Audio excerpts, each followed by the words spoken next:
attach. Game attack. 8, 16, 24, 25,000.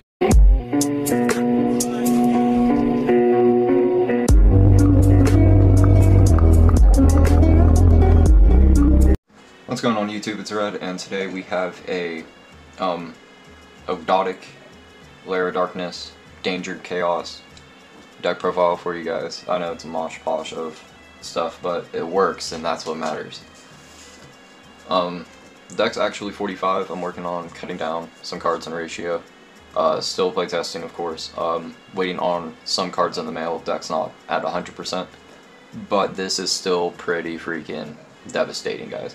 So starting off, we play one Overlord. If this card's in your graveyard, you contribute any 3 monsters on the field and special summon it, well, on your side of the field. And then, yeah, quick effect, guys. Send any monster on the field to the graveyard that wasn't special summoned from the graveyard. Keep that in mind. We got, one copy of Aaron the King. So, this guy you can special summon from the grave by attributing 2. If your opponent adds a card from deck to hand, except draw or damage, you can send one random card to the, from their hand to the graveyard. And then, like if a monster is sent from, I think if it's a monster they control is sent to the graveyard, you get to add a reptile, light or dark, from your deck to the graveyard. I mean, from your deck or graveyard to your hand. Almunessa, the Ogdoadic Queen, same thing as her, graveyard, tribute 2. If your opponent special summons a monster from the graveyard, you can send one card they control to the graveyard. If a monster is sent from your opponent's hand or deck to the graveyard, you get to special summon any light or dark reptile monster except her. We play one Kiruz, the Ogdoadic Light. So this guy is pretty unique. Really good combo card going first, really iffy card going second. Reason being is you contribute 1 monster to special it from grave, but for that part of the effect, your opponent also gets to special summon a monster from their graveyard. Effects being negated of that monster though. And then on summon, you can target one of your level 4 lower Ogdoadic monsters in your graveyard, special summon it, but banish it when it leaves the field. We got one Alert, the Ogdoadic Dart. Tribute a monster, special summon this card, and then your opponent can add a monster from the graveyard to the hand. That's also another card. Really good going first, really going second. Because we don't like our opponent getting back resources. If this card is special summon, you can target up to 2 cards in your 2 monsters in your banishment, one being a reptile, and the other monster can be whatever one that you want it to be, and return them to the graveyard. Continuing on, we play one Zoa, the Ogdoadic Boundless. This one's honestly my favorite one between the dark and the light level 4 rares. So this guy, when he's sent from the field to the graveyard or special summoned from the graveyard, your opponent draws a card, you search out an Ogdoadic monster, and then you and your opponent discard a card. You can send any card from your hand to the graveyard, and you can add this card to your hand. Flogos. So Flogos has the same ability where you can pitch a card, add it back to your hand, and then if this card is sent to the graveyard or a special summon, you target a monster your opponent controls, and 1 monster in your opponent's graveyard. Anyway, so target 1 monster your opponent controls, 1 monster in your opponent's graveyard, send the monster they control on field to grave, and then you bring out the other one to the field, but the monster that you target in grave has to have attack equal to or greater than the one you target. A card I would play 3 of if the mail would hurry up. Nua, the Ogdoadic Remnant. So if this card is in your hand, you can send it to your graveyard and send any light reptile from your deck to the grave. If this card is normal summoned or special summoned, you get to add any Ogdoadic spell or trap from your deck to your hand. 2 new. If I, again, mail, I would play my 3. If this card's in your hand, you can send it to the grave, send any dark reptile from your deck to the grave. If you control only one Ogdoadic monster, or no monsters at all, and this card is in your graveyard, you can special summon it, but banish it when it leaves the field. Couple little two reptile staples I run just because they're funny and they pop up sometimes. One, Evil Dragon and Tana. So banish all reptiles from your field and or field and graveyard. This will gain 600 attack for each one. Pretty powerful beat stick late game if you really need to. You feel me? One copy of Masked Chameleon. This deck does use a lot of links. It can make a lot of link plays. So with that being said, I figured Masked Chameleon would be good because you got level 4s that pitch themselves to grave to do other things, and yeah, I feel like having that one little synchro play in here actually makes a difference sometimes. Enough of the reptiles, moving on to the enough of the Ogdoadic reptile BS, moving on to the dangers. We play one Tsuchinoko. All dangers have the ability to reveal themselves, discard one card from your opponent, discards one card randomly from your hand, and then if it's not it special summons and draws a card.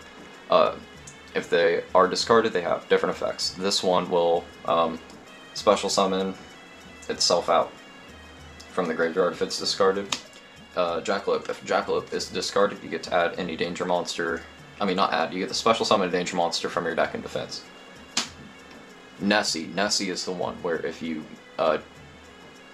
somehow discard, your opponent somehow discards Nessie, you get to search. One Ogopogo, sometimes having the extra level 8's nice. Having the one extra little card to get baited out on the discard is nice.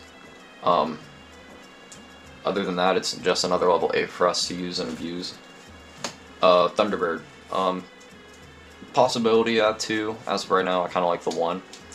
If this card is discarded, you can target one side card your opponent controls, destroy it. That's the only reason why I play 1, because usually you want to go first with this deck when you can. And yeah, Thunderbird, I mean, kind of lackluster if it gets discarded, because what's going to happen? Nothing. Play 1 Tube. Tube can possibly come up to 2, but as of right now, I'm kind of liking the 1. Being able to target one of my danger monsters in my graveyard and special summon it. And then the one that we really enjoy, that we want to use the most, is Mothman at 3, because this deck, if you open up with your big guys, you don't really want to see them, you want them in grave, so that way you contribute off your monsters on the field to get them out and get their effects going and build up your board and all that. And yeah, we're pretty much using Mothman for the Dark World dealing effect.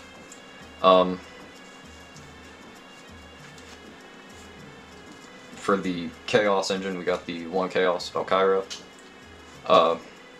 Banish 1 Light or Dark to special summon it, and then if this card is banished, you can send 1 Light or Dark from your hand to, from your deck to the graveyard.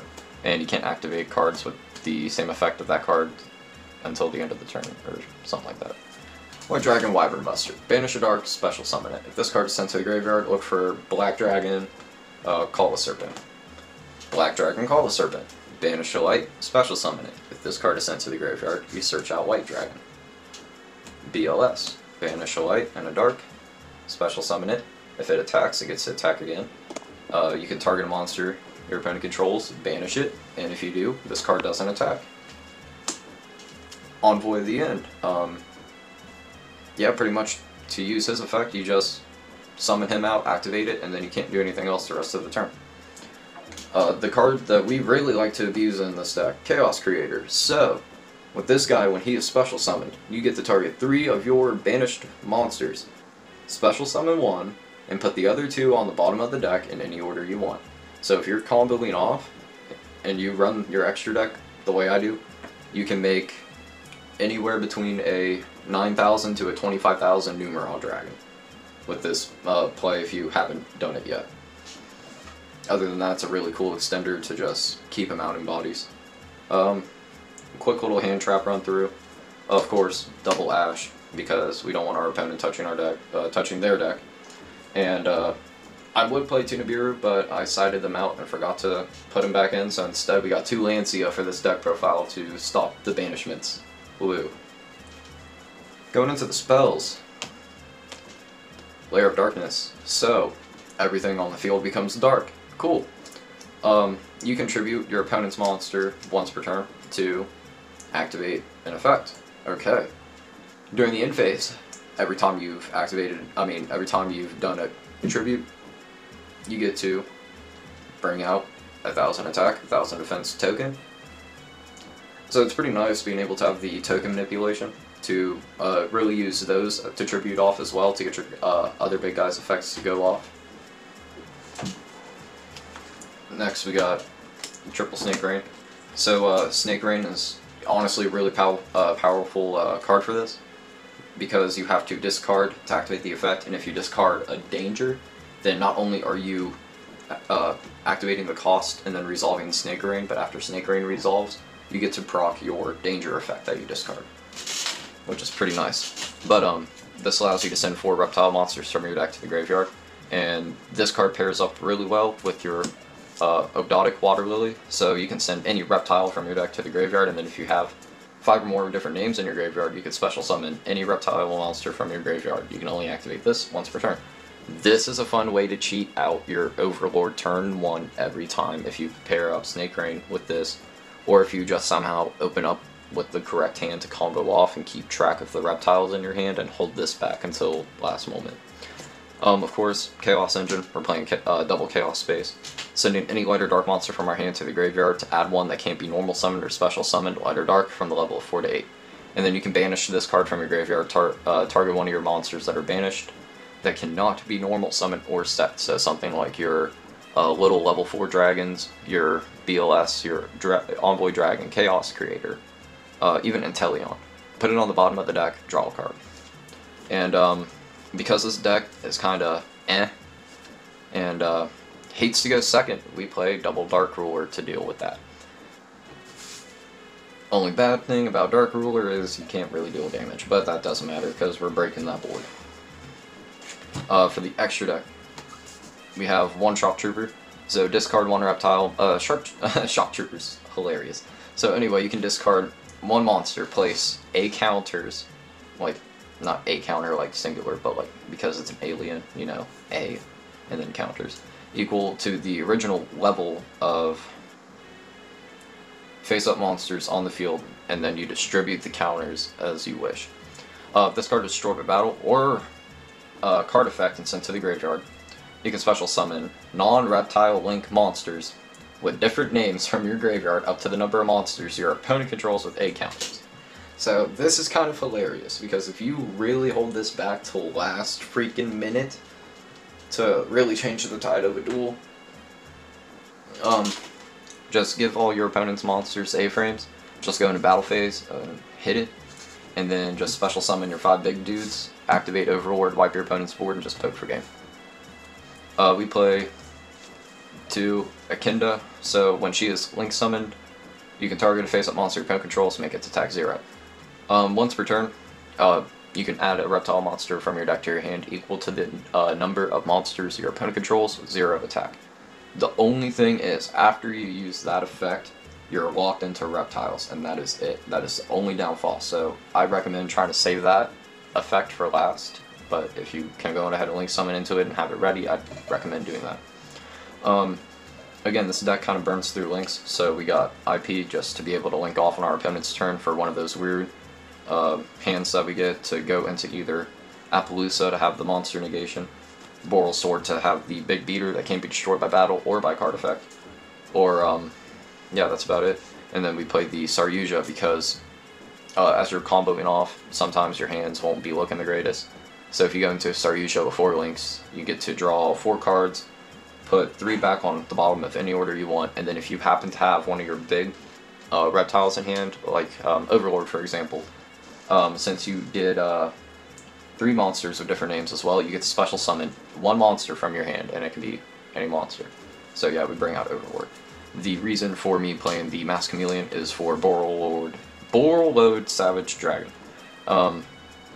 Synchro summon this card, equip any link monster, gets Boral counters up to the amount, and then it gains half of the attack. You can remove a Boral counter and then negate any card activation pretty much. That's an Omni negate. Hard one's Omni negate. King of the Feral Imps. Pretty easy. Detach, search any reptile. Dingirsu. We pretty much play Dingirsu for the ability of whenever it is summon to just send a card, but also having the protection is nice. We play Hope Harbinger. Having the spell negation is going to be pretty cool, especially if, like, say you're playing against like a combo player and they play the Dragoon package and they happen to hard draw the Red Eyes Fusion, and then you just say no. Lancelot, again, more negations. Lancelot's kind of a trick negation to play with, honestly. Dragbullion, and Dragbullion's pretty cool because you can detach, target 2 number monsters that are dragons, either in your extra deck or in your graveyard, or 1 and 1, so it can be in your grave and 1 in your extra deck. Special summon the 1 and then use the other target as the XZ material. So because of that, we play the target for the XZ material being the Prime Photon, and then we play the number 100 Numeron Dragon for a quick little OTK punch if it's available. But anyway guys, so that's the deck profile. I hope you guys enjoyed as usual. Subscribe, hit the notification bell to keep up for when we do more Yu-Gi-Oh videos and deck profiles, all that. Leave a comment down below what you guys think, and as usual, catch you guys in the next one. Like and subscribe to Metagame. Hit the bell icon. Looking up all night, you would like Yu-Gi-Oh!